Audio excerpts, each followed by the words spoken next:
بینەرانی عزیز خۆشحاڵین کە جارێکی تر و لە بەرنامەی کورد کۆنێکشندا لەگەڵ ئێوەی عزیزدا پێک دەگەینەوە. ئەم بەرنمەیە لە بەشی کوردی دەنگی ئەمریکاوە پێشکەش دەکرێت و لە کەناڵی NRTەوە ڕاستەوخۆ پەخش دەکرێت. بیهیڤین دەمێن خۆش ناڤڕۆکی بەرنامە ئیرۆژی کارن رووسیا di Sûriyada û bersiva Emerîkiyan jêra kampêna demokratan ya helbijartinên serokatiyê hewlên endamekî berê Kongresa Emerîkî ji bo bi genosayd naskirina tawanên Daeş lê dijî êzidiyan. Pêşwaz Feyzullah Lêvekol û nivîskar mêvanê Kurd Connection e lê eserin cawar radikêşim raporteka taybet li ser jiyana نابینایەکی خانمەکە کورە لێرە لە ئەمریکا لێجارێ ئەم دەست پێ بکەن. تونڕەوانی دەوڵەتی ئیسلامی دەستیان گرتووە بەسەر گوندێکی نزیک شاری حەڵەب لە باکووری سووریادا کە پێشتر لە ژێر دەستی یاخیبوانێکی تری ڕێکابەردا بووە. ڕێکخراوێکی چاودێری دەڵێ دەست بە سەرداگرتنی ئەم گوندە وێڕای هەروە دێ و زۆربوونی هێرشە ئاسمانی و دەریاییەکانی ڕووسیایە کە مۆسکۆ دەڵێت تەنها بۆ لێدانی تونڕەوانی دەوڵەتی ئیسلامیە. بسەدان پەرابەر ئیرۆهینی بە ئۆتۆبیسان گەهشتنا باژارێ سیدیێ سوربی و بە پیان دەربازی کرواتیا بوون هەتاخوا ناف نویز بکەن لەوێ درێ شەوا پێنجشەم 4 هەتا 5,000 کەس ژێ مەسەدۆنیا دەربازی سوربیا بوون کۆمسیاری ئاژانسا پەنابەران یانەتەوێنێ گرتی لێ باژارێ سید گۆتا ئەسۆشێتە پرێسک و ئەو ئامادەکاریان دکن ji bo xizmeta wan penaberan li zivistanê wî got jî zivistan dê dijwar be û zehmetî jî dê zêde bin. کۆڕبەندی دیالۆجی نیشتیمانی تونس خەڵاتی ئەم ساڵی نۆبڵی بۆ ئاشتی بردوێتەوە بەهۆی ئەو ڕۆڵەی هەی بووە لە پرۆسەی دیموکراتیزەکردنی وڵاتەکەدا. ڕۆژی هەینی سەرۆکی کۆمیتەی خەڵاتی نۆبل لە ئۆسلۆ خەڵاتەکەی ڕاگەیاند و ئەم کۆڕبەندیە لە سندیکاکانی کار و کۆمکاری مافەکانی مرۆڤ لە تونس و دەستەی نیشتیمانی پارێزەرانی تونس پێکاتووە. ئەمریکی دەبێژن وان بەرنامە ڕاهێنانە سەرهەڵداین سووری ڕاگرتیە و دەست بە ڕێبازەکردن کردە دەشەڕێ دەوڵەتە ئیسلامی داعشدا. وەزیرێ بەڕەوانیا ئەمریکیشی دەبێژە کورد نمونەیە ڕاستن و کاریگەرن دشەڕێ داعشدا لە سووریە پتر زانیاری دەوێ راپۆرتێدا. ڕێڤەبەریا سەرۆک باراک اوباما وێ گوهۆرینا بەسەر بەرنامە ڕاهێنانە سەرهەڵدایên نەرمەرەیên سووریا ڕابگەهینێت. وەزیرێ بەڕەوانیا ئەمریکا ئاشتۆن کارتەر ژێر لەندەن دازانین وڵاتên ئێگرتیên ئەمریکا wê bi fermî dimahiye bi programê rahênana serhildayên Sûrî ya bi bihayê 500 milyon dolara bînet û wê dest bi programekanî biket. Herçenda Carter cihêrkarî derbareyê van guhorînan diyar nekirin lê piştrast kir ku karê Emerîka û Kurdan li Sûriya nimuneka rêbazeka karîger e bo şerê dijî çekdarên dewleta İslamî. O got em dixwazin heman hevkariyê digel komelên çekdarên diyên nermereyên Sûriya bikin. We've done with the Kurds in northern Syria as an example. ئەوەت گەل کوردان لە سووریە تێتە کرن نمونەیەش بۆ ڕێبازێکە کاریگەر کوتە کومەڵەیەک هەیە خوددان باندور و هاندەرێکە سەر عردی گوتو دو کاری سەرکەفتێن وان مەزنتر بکەی و ئەڤە نمونەیەکە ئەم دخوازین گەل کومەڵێن دیب کار بینین. هێرشên mûşekên krozên Rûsya ew ji derya Qezwîn hatîne havêştin pêşveçûneka niye bo biryara Rûsya bû parastina berjewendiyên xwe bi her bihayekê û nîgeraniya welatên hevpeymaniya NATO zêdetir dikin lewra wezîrê berevaniya Amerîka rixneka tund li stratîjiya Rûsya li herêmê girt ku tevaya herêmê diêxtet metersiyanda û bandora xirab wê ser Rûsya bi xwe biket. And the mistakes Russia is making there. شاشتیە یاک و ڕۆسیا دیکەت وێ پاشمایەن خراپ لە دیفخوا بهێلیت و دێ شەڕێ لە سووریە گورتر بکەت. ڕێبازێکا دی هەیە ڕوسیا دکاریت باندورا خوا لە سووریە بکار بینیت ji bo veguhastineka siyasî ew em hemû dizanîn çareseriya rast û dirist e. Bi dirêjehiya dehan salan Rûsya hebûneka qayîm di nav Sûriyeyê heye bû parastina berjewendiyên xwe li ser deryaya Spiya Navarast ku Kurd vê rastiye dizanin û dibêjin berjewendiyên Rûsya dimana rejimê da ye. Em bawer nakin yani Rûsya bi vê mudaxela xwe ve esas dixwaze rejimê xurt bike li ser piya bihêle emrê wê dirêj bike û ji ber ku Rûsya hebûna xwe di hebûna rejimê de dibîne. Viya wê çixwas heta kengî Rûsya wê desteka xwe ji rejimê re bike ev ya nebeliye. Di esas da tiştê ku xuya dibe پاراستنا برجوندیان دهندری سوری داوی اساسه. لکومبونا وزیرن براوانیا ولات ناتو لبروکسل بریارا برفرح کرنا هیزا برسفدانا لزگین هم بر بزاوین روسیا لحرم هاتاراگهاندن. This force will count up to 40,000 troops. ئەڤژ پتر ji 40,000 سەربازان پێک هاتیە و دوو بەرامبەری هێزا بەرەیە ناتۆیە ji بۆ بەرسڤێن لەزگین. Vê hêzê şiyana gihiştina her cihekî heye di 48 demijmêrandan. Bi baweriya Amerîka rêpirêbûna çekdarên dewleta İslamî wê bi pêkînana hêzeka mezin ji Kurd û Ereba bit, ku Amerîka wê rahênanê û keristên leşkerî û zanyariyan û digel hêrişên asmanî bû piştevanîkirina wan hêza berhev biket. Xalid Fetah, Dengê Amerîka. ئازیزانم سەرنجتان ڕادێکێشم لە بەرنامەی ڕۆژی سێشەمەی کورد کۆنەکشندا دیمانەیەکی تایبەتان پێشکەش دەکرێت لەگەڵ ئیلهام ئەحمەد ئەندامی بەڕێوەبەری تەبدەم واتە بزوتنەوەی جباکە دیموکرات لە ڕۆژاوە سەبارەت بە رووسیا و سووریا و هەروەهاش پەیوەندیەکان لەگەڵ ئەمریکادا.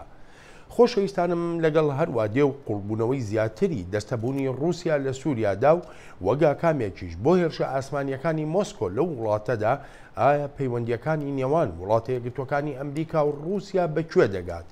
وەڵامی ئەم پرسیارە لە درێژەی ئەم راپۆرتەدایە. هێرشی فڕۆکەکانی رووسیا زیاتر لە هەفتەیەکە درێژەی کێشاوە. ئامانجەکانی رووسیا وەک دەڵێت لێدانی داعشە، هەرچەندە کاربەدەستانی ئەمریکا باز لەوە دەکەن زیاتر لە سەدا 90 هێرشەکان لە داعشی نەداوە. ئەمریکا گورزی فڕۆکەکانی دەمێکە پێگەکانی داعش لە عێراق و سووریا دەپێکێ. پێدەچێت لەو ناوچەیە ململانیەکان لە نێوان دوو بەرەدا بێت، بەرەیەک سووریایەکی بێ ئەسەد و بەرەیەکی تر دەیەوێت ئەسەد بمێنێتەوە. ویلایەتە یەکگرتووەکانی ئەمریکا وای نابینێت ئەسەد لە دەسەڵاتدا بمێنێتەوە. رووسیاش لە چەند ڕۆژی ڕابردوودا زۆر ڕوون بووە. بهێنە بەرچاوی خۆت کە دەیانەوێت ئەسەد لە دەسەڵات بهێڵنەوە. قورسە ئەوە ببینی کە ڕوو بدات مەگەر تەنها لە حاڵەتێکدا سووریادا بەش بێت. پارچەیەکی بچووک لە خۆراوە بۆ عەلەویەکان و ئەسەد بە کۆمەجی رووسیا و دراوسەکانی بەشەکانی تری وڵاتەکەش دەبێتە چەند پارچەیەک. دەمێکە رووسیا ڕەنگە چاوەڕێی ئەو هەلەی کردبێ وەک جەمسەرەکەی جاران دەرکەوێت و کاریگەریشی هەبێت. ئێستا ئاسمانی سووریا بەهۆی داعشەوە بۆتە کێبڕکێی فڕۆکە جەنگیەکان. مامۆستای زانکۆ و شیکەرەوە لە پەیمانگای خۆرهەڵاتی ناوەڕاست لە واشنگتن ئەلێن کێسوێتەر لای وایە ئەوە پەیامەکەی رووسیایە. بەگشتی ئاکامی خراپی دەبێت لە سەرداعش و سووریاش. بە بڕوای من رووسیا ئەمەی لەبەر دوو هۆکار کردووە. یەکیان ئەسەد لە کێشەیەکی قوڵدا بوو بۆ ئەوەی بۆ داهاتوش بهێڵێتەوە، هەروەها بۆ هێشتنەوەی پێگە و بەرژەوەندەکانیان لە سووریا. دووهەمیان دەیەوێت شکۆی خۆی بگەڕێنێتەوە و سنگ بخەنە سەر ئەسەد بە ڕۆڵی خۆیان لە خۆرهەڵاتی ناوەڕاست بەوەی کردویانە دەیانهەوێ بڵێن ئێمەش دەتوانینەوە بکەین. بە ئەنجامدانی ئەمەش ئەوان وا هەز دەکەن کە شتێک لە قورسایی ئێمە لە ناوچەکە کەم بکەنەوە. هەر لەم هەفتەیەدا گفتوگۆ لە نێوان رووسیا و سووریا و عێراق و ئێران بەڕێوە چوو سەبارەت بە شەڕی داعش و بارودۆخە سیاسیەکان. لە ئەگەری بەشداری رووسیا لە عێراق و لێدانی داعش ئایا سیاسەتی رووسیا لە ناوچەکە ڕوونتر دەبێتەوە؟ لام سیر ئەگەر رووسیا دەستێوەردانێکی چوڕپڕ لە عێراقدا بکات. زۆر بە ڕاشکاوانە رووسیا ئابووریی زۆر باشی نییە. گروتینی گەشەی ئابووری خاو دەبێتەوە. لە ئێستادا گرفتی گەوریان هەیە بەهۆی شەڕ و ململانەی لە ئوکراینە. وا بیر دەکەمەوە بە دیاریکراوی ئەو شتانە سنووردار دەبێت کە بەشداری لە ڕۆژهەڵاتی نەوەڕاستدا بکات. بەرحاڵ پوتین کەسێکی سەرکێشە و بڕیاری داوە ئەو مەترسیە بخاتە پێش. لەو باوەڕدان بەلایانی کەمەوە بۆ ئێستا هەندێک خاڵی بەدەستێناوە. زیاتر لە 6 دەوڵەت و نەتەوە و گروپ لە شەڕی داعشدان سەرڕای هێرشە ئاسمانیەکان، بەڵام ڕەنگە گرەوی برنەوەی ئەو شەڕە لەسەر زەمین یەکلاوێتەوە. ئەندامی بەری کۆنگرسا ئەمریکی کۆماری ویلایەتە ڤەرجینیا فرانک وۆڵف دەست بە هەوڵێکی کریا ji بۆ بێ جنۆساید ناسکردنا تاوانên داعش li dijî êzdiyan û kêmaniyên orî li herêmê. Wî name ji bo Serok Barack Obama û endamên navdarên Kongrîsê û herwesa netewên nêgirtî jî hinartine û bîhîviye ev bi hewlek nêfneteweyî. Kurd Kurnneşin seredana Kongresman Wolf kiribû wî hûrkarî daneme li ser nameya wî ji Serok Obama re hinartî û kamebestawî çi ye? نامەیە ku 149 کەسایەتی و گروپên gelek navdar yên Amerîka nivîsandiye ji bo Serok Obama û dixwazin ya li Sûriyayê û Iraqê Rûdayê bi cînosaydê bide naskirin. Eger ew armanc bi cih bû gelek tişt baş wê çê bibin. Yek, em ê rêz û hurmetê li qurbaniya bigirîn. Du, em ê rojava bigehînin ê ku rêk bêxîn ji bo alîkarî û pêşgiriya qurbaniyan. Sê, em ê wan rengekara bi tawan bidin naskirin û kesekî alîkariya encamdana wan kirî tawanbar bêdîtin. Başa ji bilî beşdariya rastexwe di nav Daeş de alîkarî bi çi watayê û heta çi radeyê? Dema em li herêmê bûn gelek kesa digute me vî welatî yan yêdî alîkariya Daişê kiriye. Türkiye rê dida şervanên biyanî û sinûr derbas kirin. Ji me re digutin kesayetiyên navdarên herêmê hene alîkariya Daişê dikin. Neft bi tankeran derbasî Türkiye dibe. Şînewar û paşmayên dîrokî têne firûtin.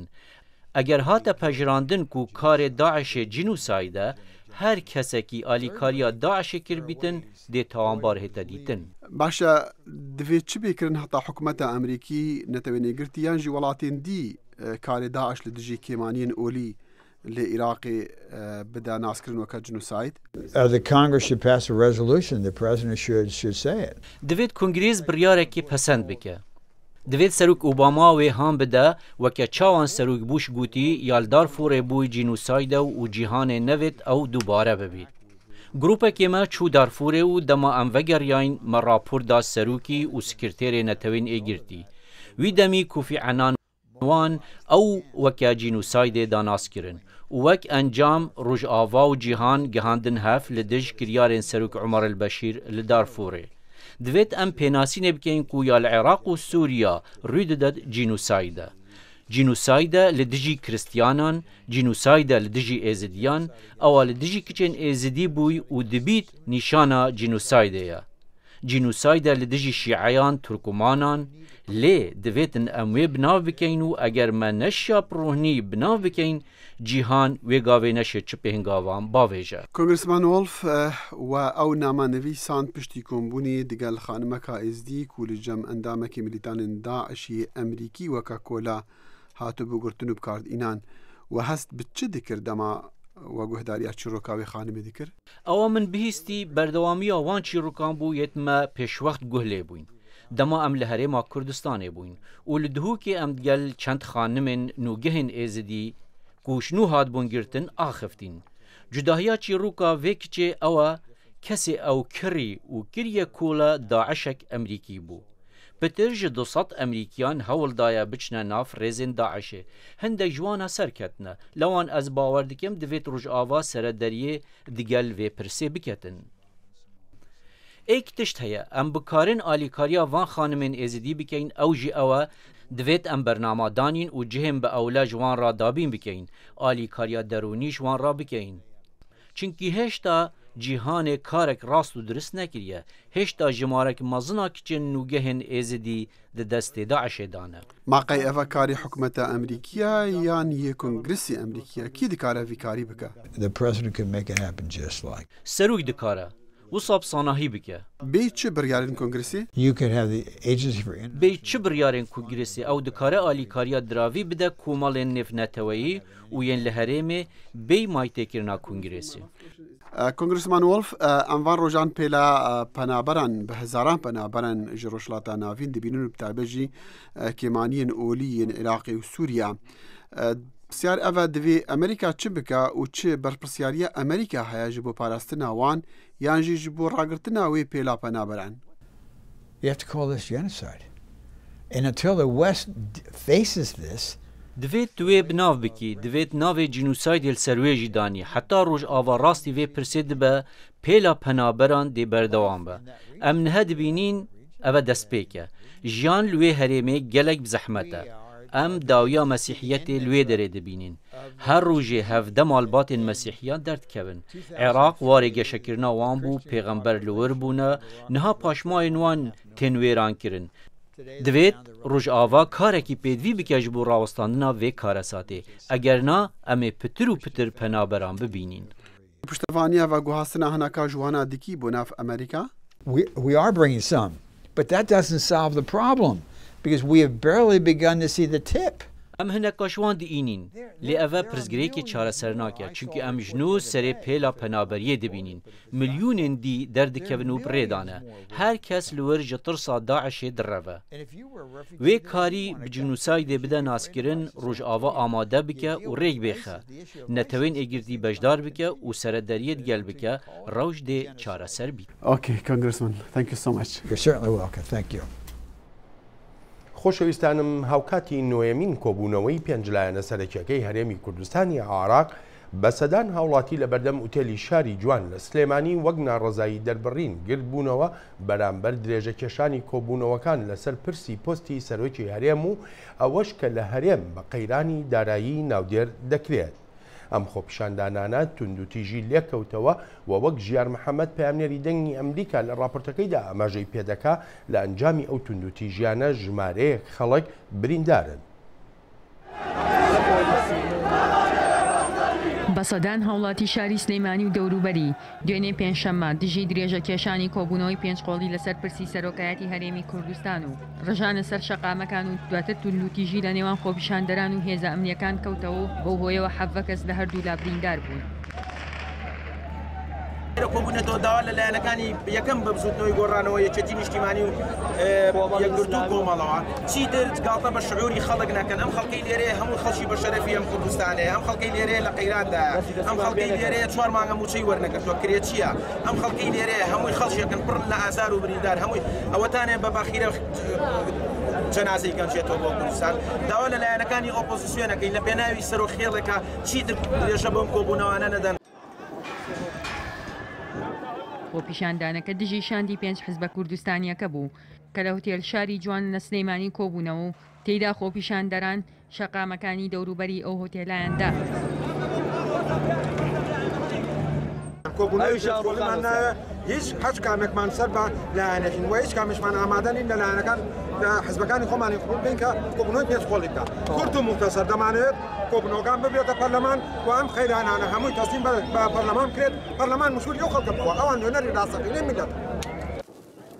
ماوەی نزیکەی 2 مانگە کۆبوونەوە پێنجقۆڵیەکان درێژایان هەیە بەبێ ئەوەی بگەنە هیچ ئەنجامێک ئەمەش هاوڵاتیانی نیگەران کردووە و داوای کۆتایی هێنان بە قەیرانی سەرۆکایەتی هەرێمی کوردستان دەکەن. هەمووی ئەوەی لێرە حاسرە نە بە گۆڕانیەوێ نە پارتیەوێ نە کۆمەڵیەوێ نەیەکرد و یەک سەلامی ناوێ ئەوەیەوێ میلەتیەوێ سەلامێکیەوێ لە ڕێ میلەتەوە سەرۆکایەتی هەموو هەرێم بکە 24 ساڵە سەرۆکی بۆ دانانیشی بە زاتی خواچم بۆ دەلاخانە 4 جا کورسیەکە گۆڕم تۆ بۆ دانانیشی. پارتی دیموکراتی کوردستان ناکۆکی هەیە لەگەڵ 4 لایەنەکەی تری کوردستان کە پرۆژەی هاوبەشیان هەیە. پارتی دەیەوێت بارزانی لە پۆستەکەی دابمێنێتەوە بە هەمان دەسەڵاتی ئێستەیەوە بەڵام هەر یەکە لە یەکێتی نیشتیمانی کوردستان و بزوتنەوەی گۆڕان و یەکگرتووی ئیسلامی کوردستان و هەروەها کۆمەڵی ئیسلامی کوردستان ئەو داوایە ڕەت دەکەنەوە. ژیار محەممەد دەنگی ئەمریکا سلێمانی. بینەرانی عزیز بە پێی راپۆرتی پەیامنێرمان ژیار محەممەد لە شاری سلێمانی توندوتیژیەکی بەرچاویش لە دەمی خۆپیشاندانی دانیشتوانی شاری قەڵاتزێدا هاتۆتە ئاراوە و کوژرا و برینداریش هەن و هەروەها ناوچەی پارتی دیموکراتیش لە قەڵاتزێ ئاوردراوە. بینەرانی عزیزم نووسەر و لێکۆڵەر پێشواز فەیزوڵڵا میوانی بەرنامەی کورد کۆنێکشنە بۆ بڕێک باسکردن لەسەر ڕەوشی هەرێم و هەروەهاش دۆسەیەکی تری گرنگ لە میدیادا کە بابەتی بەدەستهێنانی زانیاریە کاک پێشواز زۆر سپاسی ئامادەبوونت. هەڵبەتە بەپی ئەو راپۆرتەی پەیامنێرمان لە سلێمانی کە بینیمان و هەروەها پێشتریش کە راپۆرتی بۆ ڕادیۆدا بووینە پەرەسەندنێکی زۆر هەستیار لە ڕەوشی هەرێمی کوردستانی عێراقدا هاتۆتە ئاراوە خۆپیشاندانەکان وەرچەرخاون بۆ توندوتیژی لە قەڵاتزێ بەپێی دواترین ئامار دەڵێن زیاتر لە 2 کەس کوژراون بریندار هەیە و هەروەها ناوچەی پارتی دیموکراتی کوردستانیش ئاگریان تێبەرداوە. چاوەڕوانی ئەم جۆرە پەرەسەندنە دەکرا لە قەیرانی سیاسی هەرێمە؟ بێگومان هەر کاتێک کە زمانی گفتوگۆ نەگات بە ئەنجام گۆڕێت بۆ زمانی توندوتیژی ئەوەی کە کێشەیە بەڕاستی ئەوە نییە کە ئێستا ئەمانە چاوەڕوان نەکراون یاخود ئەوە نییە کە ئەمە دەرهاویشتەی دۆخی ئێستا بێت بەڵکو درێژکراوەی دۆخی کۆنتر و درێژترە ڕەگوڕیشەی ئەم جۆرە لە هەڵسوکەوت لە توندوتیژی ڕەگوڕیشەی کۆنی هەیە و حزبە سیاسیەکانی کوردستان و تاچی کوردی تێوەگلاوە لەم پرۆسەیەوە خیتابی سیاسی خیتابێکە زۆرتر یا توندتیشی بەرهەمەهێنێت یا خود خیتابێکە زۆر شەرمنانە قسە لەسەر چارەسەرکردنی دۆخی سیاسی چەق بەستوو ئەکات بۆ نموناگەر چایەک بخشێنین بەو بەیاننامانی کە لە حکوومەتی هەرێم لەلایەن حیزبە سیاسەکان لەن سەرۆکایەتی هەرێمەوە دەرچووە خیتابگەلێکن بە زمانێک نووسراون کە هیچیان ڕنگدانەوەی حکمت و لێبوردەیان تیانێ بە هێندەیەوەی کە قسەکردنێکی کڵێشە ئامێزن وەکۆی لەسەر پشتی کارتێک نووسرابن کە دان بە خۆداگرتن و ئارامی ڕاگرتن و ئەم قسانەی کە چەندین جار و هەموو جارەکان دووبارە ئاکرێنەوە دۆخەکە پێویستی بە جۆرێکتر لە قسەکردنی پێویستی بە جۆرێکتر لە خیتابان هەیە و گواستنەوەی بۆ ئاستێکی تر و توندیتیژیش بێگومان بەشێکە لە کولتور و بەشێکیشە لەو شێوازەی کە خەڵک مامەڵی پێکات لەبەرەوە هیچ جێگەی سەرسوورمانێک ئەمانە ڕۆدەن بەداخەون کە ڕوویاندا بەداخەوە کە خەڵکە کوژرێت بەڵام چاوەڕوان کراویشن چاوەڕوان کراونەوەکو جەنابە ئاماژەی پێدەکەیت و ئاماژەت بە خاڵێکی گرنگیش کرد کە تەواوی ئەم دۆسەیانە ئەم قەیرانانە کەڵەکە بووی چەندان ساڵی ڕابردوون لێرەدا بەڕای جەنابل لە ئێستادا سەرکردایەتی سیاسی کورد سەرکردەی حزبە سیاسیەکان دەگەنە ئەو قەنەعەتەی کە پێویستە ئەم جارەیان قەیرانەکان بە شێوەیەکی تەواو یەکلایی بکەنەوە نەک تەنها چارەسەرێکی کاتی بێ بۆ ماوەیەکی کاتی دیاری کراوە لە سیاست هاوشتە ئەو حکاتە دایمە دووبارە بێت و هەموو جارەکان لە ماخیر جارە و ئیتر جاری کرد دووبارە نابێتەوە بەڵام کێشەکە لەوایە ئەم شتان هەر قسەن بۆ گۆڕینی دۆخێک پێویست بە گۆڕینی عقلێت پێست بە گۆڕینی بیرکردنەوە جیهانبینی هەیە عقلێت و جیهانبینی نەگۆڕاوە هەم لە لای سیاسی هەم لە لای جەماوەر کە سەیری وێنەی ڤیددیۆیی ئەو خۆپیشانداناناکەیت ڕێخستنی پێ و دیار نییە پێچێت تەنها بەرەنجامی هەڵچوونی تاکەکانە کە بێگومان ئەمە جێگەی با بڵێن هەڵوێستەکردن لە سەروەستانە و مافی خۆشیانە ئەمە داکۆشیکردنە لەوان بەڵام ڕێکخراونی بۆ مانایی کە نازانرێ ئامانجەکە چۆن بهێنرێتە دی ئەگەر بە شێوازێکی ڕێکخراوتر بە شێوازێکی ئاشتیانەتر ئەم خۆپیشاندانە جەماوەریانە بکرێن ئەتوان زەختی زیاتر بکەن ئەکرێ حکومت لەسەر کارلا ببرێ بە خۆپیشاندانی ئاشتیانە و نمونی زۆریشمان هەیە لە دنیاە کە ئەم شتانەکرا پێویست بە هیچ جۆرێک لە کاری هەڵچوون و توندیتیژیش ناکات بەڵام ئیتر کێشەکە لەوایە کە دۆخەکە ئاگاتە جۆرێک کە نەخەڵکەکان ئامادەن یا بە جۆرێکن بە جۆرێک بیر بکەنەوە کە بتوانن بە شێوەیەکی ئاشتیانی بکەنەوە تا ئەوانەی کە لە پێگەکانی دەسەڵاتان و ئەبنە ئامانجی ئەم هێرشانە ئەتوان بە حەکیمانە مامەڵە بکەن بۆیە هەموو جارێک کە دوو ناحەکیمیا حەکیمێک و ناحەکیمێک بە ڕوبەڕوویەکە بنەوە دایما توندیتیژی دێکێت بەڵام ئەگەر هەردوو لا حەکیم بن ئەم کێشانە دروست نابێت لەو راپۆرتە تەلەڤیزیۆنی کە بینیمان ئەوەی پەیامنێرمان لە شاری سلێمانی ژیار محەممەد یەکێک لە بەشداربووان لە راپۆرتەکەدا وەکو نوێنەرێکی خۆپیشاندار کە قسە دەکا گلەیی لە تەواوی حزبەکان دەکات گلەیکردن لە تەواوی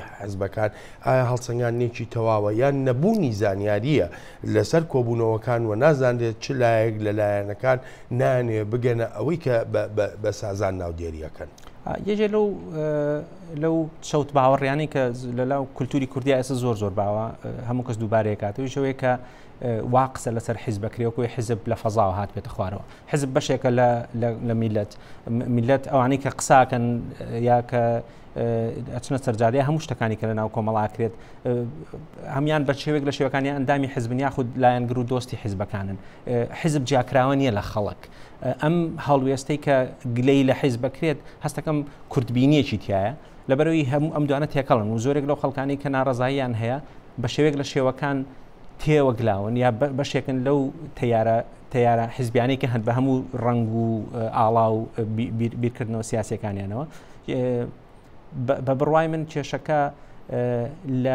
لەوایە کە مۆدلێکی نوێ لە کاری جەماوەری لە کاری مەدەنی نەهاتۆتە ئاراوە بیرکردنەوەیکی نوێ لە شێوازی ژیان لە کۆمەڵی مەدەنیان نەهاتۆتە ئاراوە حیزب بە ئەو پەڕی ئەوانەشیانەوە کە خۆیان بە حیزبی مەدەنیە زانن کە وازانن مەدەنی بوون بەتەنها بە چەک هەڵ نەگرتنە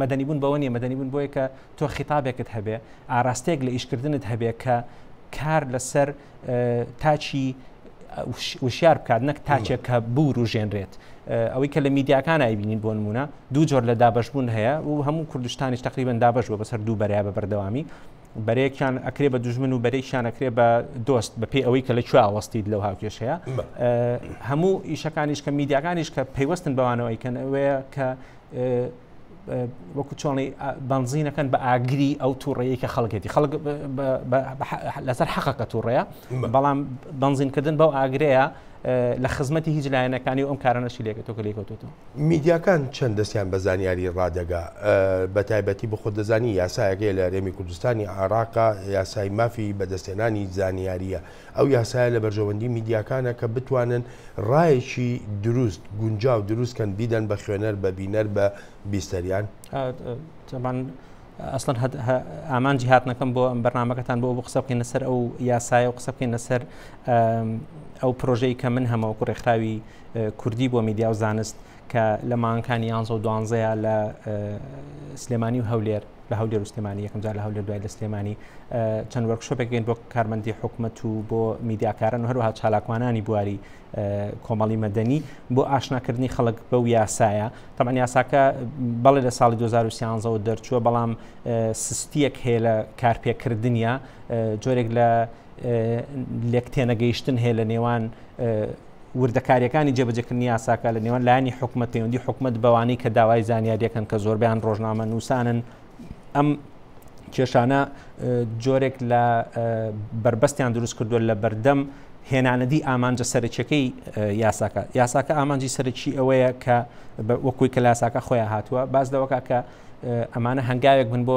پتەوکردنی دیموکراسیەت فراهەمکردنی بواری ئازادی دەربڕین و بڵاوکردنەوە هۆشیارکردنەوەی تاک و ئاگاداربوونی تاک و دروستکردنی شەفافیت ئەمانە هەمیان ئامانجی گەورە و جوانن بەڵام میکانیزمێک نییە بۆ جێبەجێکردنی ئەمە هەوڵین لەو کارەمانەکەیکەین کە پرۆژەیەکە بە بودجەکەی لەلایەن کنسولگەری ئەمریکاوە دابین کراوە باڵسخانی ئەمریکا لە عێراق دابین کراوە و ئێمە جێبەجێکەین لە کوردستان کاک پێشواز پێ وایە بە دەنگەوە هاتنێکی گرنگ هەبێت لە هەرێمی کوردستانە بۆ ئەم یاسایە بەدەنگەوە هاتن دایما دوو لایەنمان زۆر بە کورتی پێم دەڵێن کاتم نەما دوو لایەنمان هێلانی چند کە حکوومەتە هێشتا ئالێتەکانی بەباشی نەخستۆتە گەر بۆ جێبەجێکردنی ئەم یاسایە یاخود بۆ پێڕەوکردنی یاساکە و خەڵکیش ئەوانەی کە ئەیانەوەی یاساکە بەکاربێن هێشتا شارەزای ئەو وردەکاریانە نەبوون کە پێویستە شارەزای بن بۆەوەی لە کاتێکە ئەگەر هات و حکوومەت ناجۆریشێک لە دابینکردنی زانیاریەکانە بتوانن ڕێگە چارەی تر بگرنە بەر بۆ ئەوی لەو دەستگایانە بکەن کە یارمەتیان بدەن. کاک پێشواز زۆر سپاس دەکەم. زۆر سپاس. ئازیزانم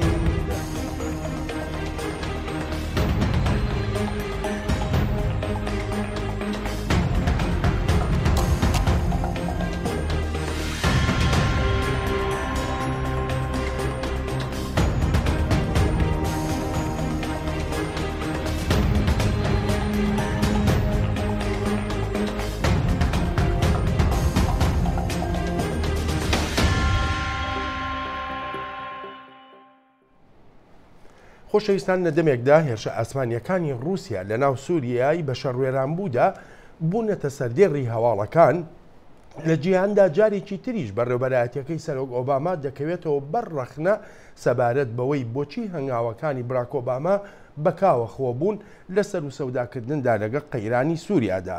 زانیاری زیاتر لەم راپۆرتەدایە.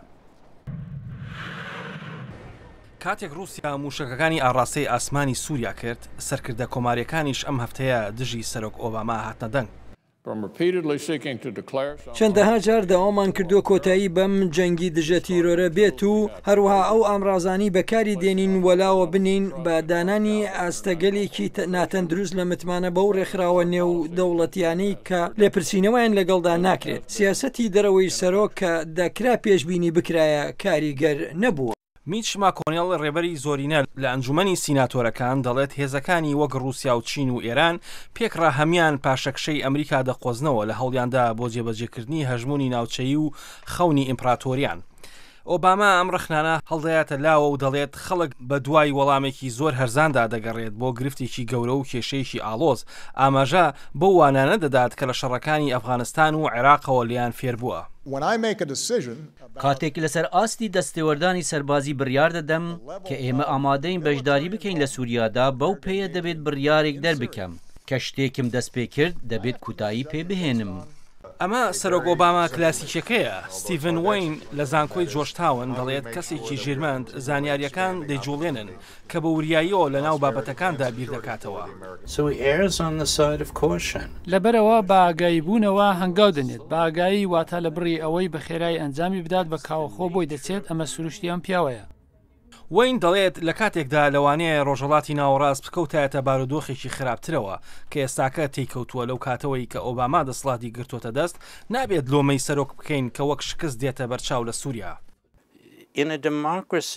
لە دموکراسیدا تۆ ناتوانیت بەبێ پشتیوانی بەرفرەوانی خەڵک بڕیار بدەیت ئەو پشتیوانی خەڵکی نییە.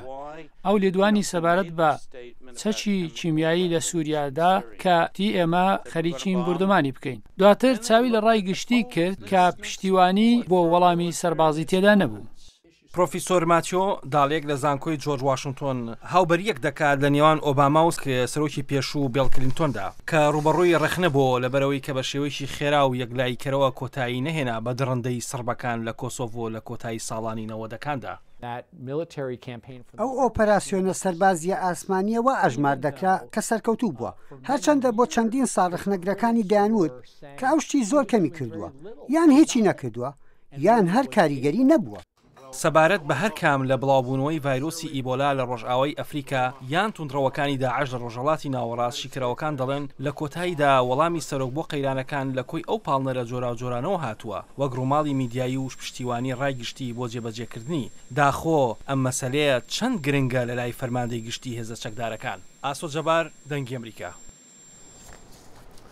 هەتانەها بتەنێ 5 دموکراتان خوا بەربژارکردن ji بۆ هەڵبژارترین سەرۆکاتیە ئەمریکایە ساڵە 2016 و یەکەم بەرێکراوەستاندنا وانیا سیاسی دێ لە ڕۆژە سێشەم وە بێتن لە باژارە لاس ڤێگاسی ویلایەتە نیڤادا. وەزیرا دەرڤەیە بەرێ خانم هیلاری کلینتن لە پێشیا کاندیدایە و پشتەوانی نوێژی هەرتێ و زیاتر دەبن ji هەڤڕێکی وێ یەکەم سیناتۆری ڤەرمەند براین ساندرس.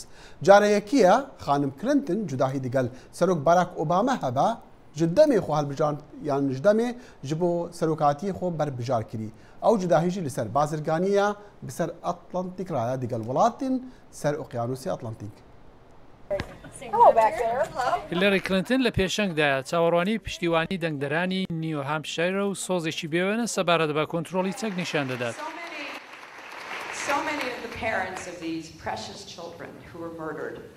گەلێک دایک و بابی ئەو منداڵە ئازیزانە کە کوژراون تووشی خەمێکی لە ڕادەبەدەر بوونە و خاوەن پەژارن و هەوڵیان داوە ببنە ئەو دەنگانی کە پێویستە ئێمە بیان بیستین. بەڵام ڕێژەی پشتیوانی لە کلینتن لەبەر دەمەتەقەی سەبارەت بە ئیمێڵی خۆی دابەزیوە کاتێک وەزیری دەرەوە بوو. ئەوە هەڵەیەک بوو بۆی بەداخم و لە ئەستۆی دەگرم و لە هەوڵدام ئەوەندەی بتوانم ڕووڕاست بم. کلینتن بۆ ئەوەی دیمەنی خۆی لە پێشچاوی خەڵکدا باش بکات لە پرۆگرامی پێکەنینی شەمە شەوی NBCدا بەشداری کرد. ئەوەی هەر کەسێک دەیەوێت باسی لێ بکات دانەڵد ترمپە. دانەڵد ترمپ ئەو کەسە نییە کە دەڵێت ئێوە هەموو دۆڕاون. پێشتاش ڕێکەبەری سەرەکی کلینتن سناتۆری ڤێرمانت بێرنی ساندرس هەروە لە ئەنگلیزیا دەبێت و جەماوەرێکی زۆر ڕادەکێشی و لە زانکۆی ئازادی ڤیرجینیا هەوڵیدا کۆنەپارێزان لە ئەنگلی لێ بکەن. ئێمە لە مێژووی جیهاندا لە هەرە وڵاتی دەڵۆمەندا دەژین. هیوام ئەوەیە زوربەی ئێوە بزانن بەڵام زوربەی خەڵکی ئەمریکا ئەوە نازانن چونکە نزیکەی هەموو سامان و داهات تەنیا بۆ 1% هەرە دەوڵەمەندەکان دەچێت. جێگری سەرۆک جۆ بایدن هێشتا سنگ و سوشی بەڵێنی سەرۆکایەتی دەکات بەڵام ئەو لە پرسەی مەرجی کوڕەکەیدایە و بۆ پرۆگرامی تەلەڤیزیۆنی CBS یکوت کە ئەو هەروە لەسەر هەڵمەتی بەردەوامە. پێم وانییە کە هەرژن و پیاوێک دەبێت خۆ کاندیدای سەرۆکایەتی بکات مەگەر ئەوەی یەکەم ئەوان دروست بزانن بۆچی دەیانەوێت ببنە سەرۆک و دووهەم ئەوان دەتوانن چاو لە کەسانی دەوروبەر بکەن و بڵێن ئەمن بەڵێنیتان پێدەدەم بە دڵ و بەگیان لەگەڵ ئێوەم و وزە و سۆزی ئەوەم هەیە ئەو کارە ئەنجام بدەم. ڕاوەرگرتنەکان نیشان دەدەن گەلێک دموکرات لەگەڵ کاندیدابوونی بایدنن وەک توێژێنەر نۆرم ئۆرنستن دەڵێت. دیموکراتێکی زۆر سەبارەت بە مەسەلەی ئیمێل بە کلنتن دڵگران و بووە بەهۆی ئەوەی هێندێک نیگەرانی کۆن سەبارەت بە کلنتینەکان سەر هەڵدات و تا ڕادێک بوونەتە ئامانجی کۆماریەکان میدیا و هەندێک ئەو برینانەی خۆیان بوونە هۆکاری. جان فراتیر دەڵێت گومان سەبارەت بە کلنتن هەندێک کۆماری بەڕوونی نیگەران کردوون. ڕەنگەوانە بێت کە ئەوان بە تەواوی بە کلنتن ناڕازی بن، بەڵام ئایا ئەوان دەیانەوێت هەوڵی یەکێکی تر بدەن؟ ئەوان نایانەوێت تەنیا بەربژاری بە کلنتن بدەن بێ ئەوەی ئەو هەلە بە هێندێک کەسایەتی بەرچاوی نێو هەڵمەتەکە بدەن. بایدن لە یەکەم دەمەتەقەی دموکراتدا بەشداری دەکات، بەڵام چاوەڕوانی دەکرێت بە زووی بڕیار بدات داخوات دەچێتە نێو ڕەکەبەری سەرۆکایەتی یان نا. سەلاحی پیرۆتی دەنجی ئەمریکا. وجلایەکی دیژی جوداهیên کۆماریان لەسەر دەستنیشانکردنا سەرۆکێ جڤاتە نوێنانان یا کۆنگرسا ئەمریکی هێشتا هەر گەرم دەبە و یەک لا نەبووە. پاول ڕایەنێ ئەندامی کۆماریە ویلایەتە ویسکانسن هەوڵێن خۆ گەرمکردنا ji بۆ جێهگرتنا جان باینەرژی دەستکرد ji کارکێشانە خوادا پشتی جوداهیên mezin di nav partiya کۆماریاندا پەیدا بووین. ئازیزانم خانمێک لە تەمەنی 17 ساڵیدا بینایی لەدەست دەدا، بەڵام نابێتە مای ڕێگەگرتن لەوەی لە کارکردنیدا سەرکەوتوو نەبێت. ئەڤلن بالدێز دەڵێت ژیانێکی خۆشی هەیە، هەرگیزیش بەهۆی ئەوەی نابینایە خۆی بە کەسێکی کەم ئەندام دانانێت و دەشڵێ نابێ هیچ شتێک لە ژیاندا وەهات لێ بکا لەوەی نەتوانی هەوڵ بۆ بەدەستهێنانی شتی زیاتر بدەیت لە ژیاندا. ئەم کچە ڕووخۆشە ئێڤلین ڤێلدزە کە لە تەمەنی 17 ساڵیدا بینایی لەدەستدا، ڕۆژانە بە پشتیوانی تەکناڵۆژیای نوێ و هەروها خوێندنەوە و نووسینی برێل، ئێڤلین دەتوانێت کارەکانی خۆی بە ڕێکوپێکی لە بەشی زانیاری و تەکنۆلۆژی وەزارەتی کاروباری جەنگاوەرە دێرینەکان ئەنجام بدات.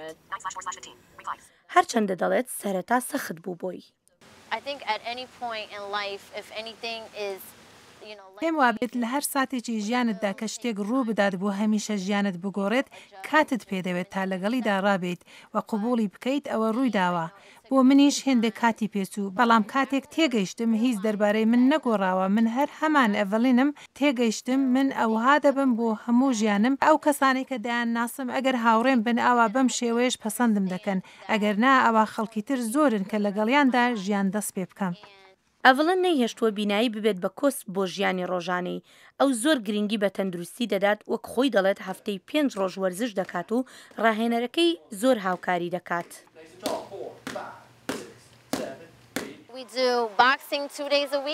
هەفتەی 2 جار شەڕەبۆکس دەکەین، دووشەمان و سێشەمان دوانیوە ڕۆیان. هەفتەی 4 جار لەسەر دەستگا ڕادەکەم و ڕۆژێک یا 2 ڕۆژیش لە دەرەوە ڕادەکەم.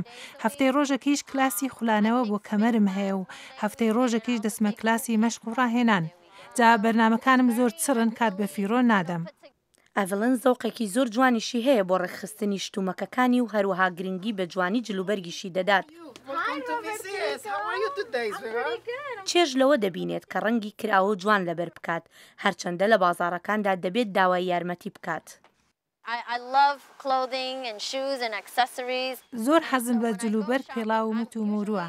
جا کاتێک کە دەچم بۆ بازار هەمیشە لەو ژنانم کە دەزانم چیم دەوێت، ئەمە زیاتر نەریتێکی باکووریە. منیش کچی نیوجەرزیم، ئێمە لەو کەسانین کە دەزانین چیمان دەوێت. بۆ نمونە کە دەڵێ من پانتۆڵێکم دەوێت یان کراسێک، داوای یارمەتی لە بەڕێوەبەری بازارەکە دەکەم. زۆر جار دەپرسم چ ڕەنگە پێڵاوێک جوانە لەگەڵ ئەم جلە، فلانە قیاسەم ئەوێت، ئەوانیش یارمەتیم دەدەن. پەیامی ئێڤلن بۆ ژنانی وەکو خۆی ئەوەیە هەرگیز بێهیوا نەبن، بەر لەوەی نابینابیت ژنێکیت، کچی کەسێکی، خوشکی کەسێکیت، هاوسەری کەسێکیت و دایکی کەسێکیت، دەتوانیت خەونەکانت بهێنیتە دی. خەونێکی کە ئێڤلن نەیتوانیوە بهێنێتە دی ئەوە بۆ کە ویستێتی وەکو باوکو باپیری بچێتە ناو لەشکرەوە خزمەت بە وڵاتەکەی بکات، بەڵام نەیتوانی. هێرۆ زەنگەنە دەنگی ئەمریکا. لێ هەر چابت ئەڤەیە ئەو یادەبیژنی باوەری بخوا. زارۆکین پەنابەر یەنج وڵاتین شەڕان وێرانکرین دەڕەڤن لە ژیانێک باشتر دەگەڕن. لێ لە هەر جهەکی بن، لە هەر دەستوردارێکیدا بژین وان PTV بدەمێن مژولکردنی هەیە. هەفدەمێ فێربوونا زمانجی فوتبۆل یاریە هەری نافدارە ji zarokên welatên Rojhilata Navînra û PTV bi perekî zehevjî nake. Di şeveke germ de li başûrê Rojavayê Amerîka komeka zarok li derve. شێوەیە ژیانەوان وەک یا من بوو، ئەم هەموو پەنابەرن. اف تیما گوکا خریستیان یا باکوری فونیکس مشته بگنجن گو مالباتی وان رویان امریکا جبو جیانک خوشتر بجین. از حج وری دکم من دلیویا باشتر خوندنی هابو و فوتبالی بی من خم به تقکرنی هابد. مالباتا وی جبور ما رویان امریکا جبر زور دستیا گول سرواند بو. هر یک جمع جوالاتک جدا هاتیه و ام جهفدو فرد بن. جبو زارا یا جگوبان هاتناوی امریکا بو پشتی مرنا باوی بنخوشیه د سال 2009.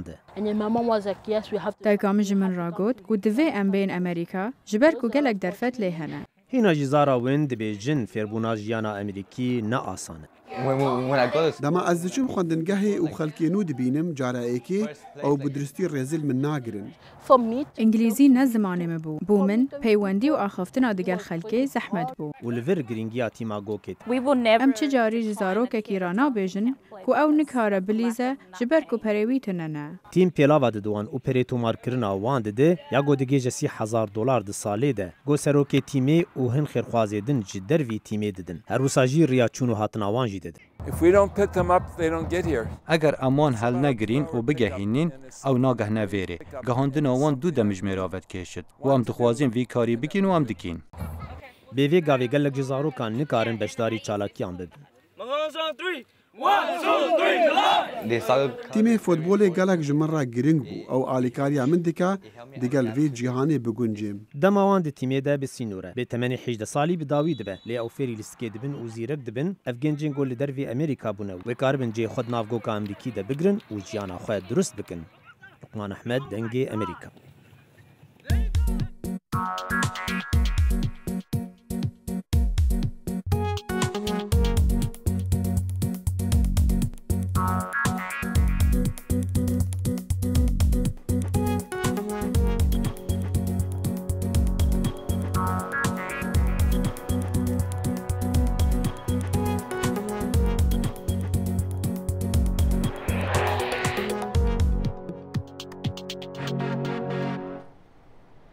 خۆشەویستانم هۆکاری توشبوون بە نەخۆشی ئەنفلۆنزا جۆرێک ڤایرۆسە کە کاریگەری دەکاتە سەر کۆئەندامی هەناسە لەگەڵ ئەوەشدا کە زۆر کەس دووچاری ئەم پەتایە دەبن زوو چاک دەبنەوە بەڵام نابێت ئەوە بەهێند وەرنەگیرێت کە دەشێ ئەم نەخۆشیە بێتەمایی هەوکردنی سیەکان و کەسی نەخۆش لە نەخۆشخانە بێڵڕێتەوە بەهۆی ئەو مەترسیە تەندروستیانەی هەوکردنی سیەکان هەیانە.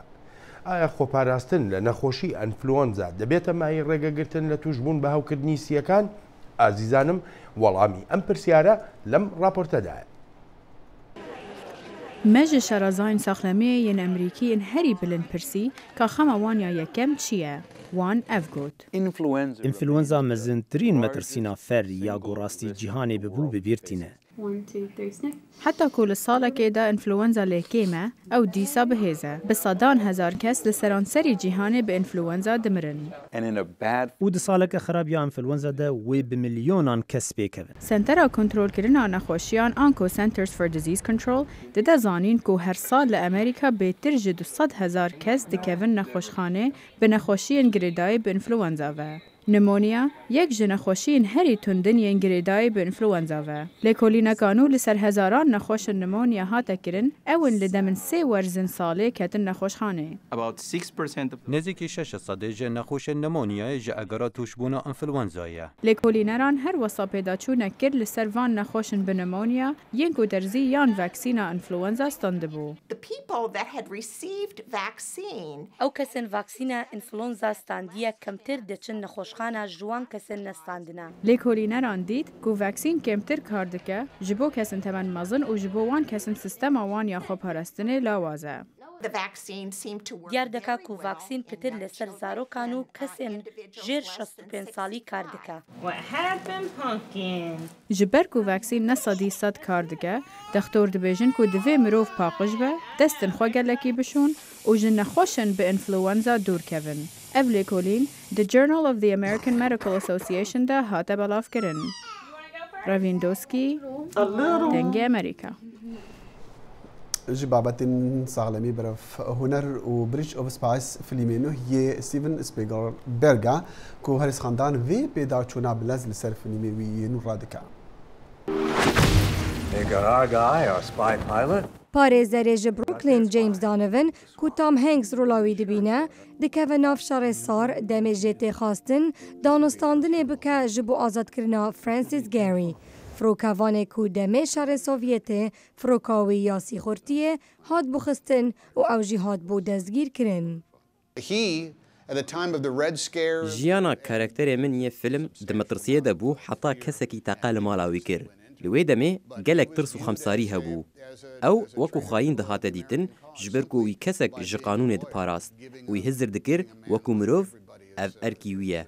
Tom her wisa behsa derhênerê filmê Steven Spielberg dike û dibêje wî bi şiyana xwe herdem kariye bi ciwanî çîrokên xwe li ser şaşên televizyonê bi film pêşkeşî xelkî bike. Wî ev tişte pê çê dibêt. Diyare hesta Spielberg jî beramber Tom Hanks ya baş e. Wî got ji ber ku Tom li jiyana xwe xizmetkarekê mezin e, wî xast ew rolê serekî bilêze di filmê wî de. He really believed that the law Karakterê rola sereke rêzê ji yasayê ra digire û dema tu wek parêzerekî danûstandinê bikî ji bo kesekî welat hemî li dijî azadkirina wî ye. Tu dizanî Amerîka hemî dê li dijî tebe û tu yê xwe û malbata xwe bixî metirsiyeke mezin. Hemî ji ber ku wî zanî ew ya rast dike. Amy Ryan rolê Mary Donovan dilêze ew jî xanima James Donovan. Berê ew dest bi tomarkirina filmê bike ew çû seredana neviya wê. Li wer wê zanyarî wergirtin li ser dapîra wê. Neviya Mary çend wêne nîşa wê dan heta Amy wasa reftara wê hindek binasît ji bo amadekirina rola xwe.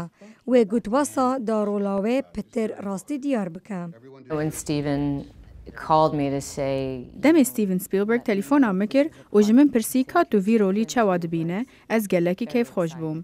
Lê piştî min senaryo xwend, ez hîn dilxweştir bûm ji ber ku Mary ne hewhevjînek bû, lê her wisa wê bûçûnin gelekî bihêz hebû li ser biryara Mary xwe, yê ku wekû parêzerekî wî dixwast kesekê ku welat wekû xayînek dibîne, azad bike. Li malperê Rotten Tomatoes ku raxelkî werdigire li ser çîroka filman, vî filmî heştê li sadê di navdeh rawergirtina de anî. Li malperê Metacritic jî filmê Bridge of Spies heftê û sê ji sadê bi dest anî di nav heşt bûçûna da. Ev her wisa dibe çaremîn filmê Tom Hanks di filmên Steven Spielberg da kar bike. Standing man. بله تماشاوان هجا فیلم ل روزا یکشم بوری هات نشاندان ل 53مین فستیوالا پیداچونا بسر فیلماندا ل نیویورکی و روزا هینیابتن و ل صالون سینما امریکی بیتا نشاندان تماشاوان هجا کوبانی دمک دریش کتبو شرک گلگران جبو پاکش کرنا باجار جی ملیتان داعش شروان کرد قربانیین مزندان لینها او باجاری خوا آوا دکن آوا کرن جی بگلک شیوان دست پیدکا و خوندنگاه یک جستونین آوا کرنا جانینا محمود بالی جی کوبانی افراپورت گهاندیا د چاری مها جوتمه ج سال 2015 دبستان کوبانی دریه خو کرن لپیش زاروکا لګوري ماتریال نو گوجهالی دسته پرورده یا روج آوا هادانین و شاگردن جرفا یکه طرف سیا پرورده زمان کردی تنه ببینن هر وها درفا چاران دا جو دست بداینا درس عربی و انگلیزی ببه دبستان هاتی کرن ما پر کار کرد گوام هیرو بگن و بیژن و آستیان و گابه نهایت ناسکر کوبانی برای 15 دبستان بود. لروش کوبانی گوبر خدایان کوبانی هاتی کرد پر دبستان هات نرو خواندن شهادتی شکلی نما. لی مکان بود که ما بانیا سر هف ما چی بکرانا هف دبستان.